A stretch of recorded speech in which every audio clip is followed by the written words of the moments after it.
Now, how many of you are familiar with the Egyptian pyramids? Isn't that a great wonder? Isn't it? Well, you know, you live within a great wonder. The rice fields of South Carolina, Georgia, and Florida, and even a smidgen in North Carolina. If you can imagine what it took to create such a visual economic feat as rice cultivation. Are any of you familiar with the cypress tree? You know how big that tree is?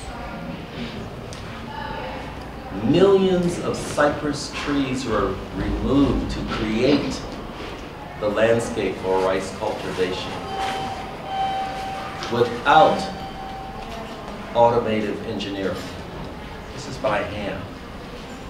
The most important tool of the African American enslaved culture was the hoe. Any of you know what a hoe is? You know how diverse that instrument is? And what that instrument did in terms of cultivating our landscape? You know, Charleston was the wealthiest city for well over 100 years. Do you have any idea why? Because of rice cultivation. And the misnomer that all Africans, enslaved Africans, were brought here via slavery. That's not true. There were many Africans that came here to create the infrastructure of rice cultivation. They were traveling all over the world. They had vessels that traveled all over the world.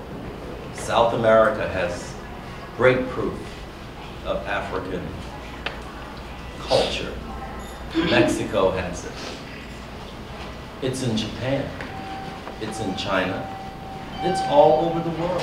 Africans were moving all over the world. But it was the importance of finding the area in this country that could produce the tremendous bulk of rice that made the United States one of the most important economic cultures of the world. And that's the rice. It's called the Carolina Gold. And after the rice came the cotton. Same situation.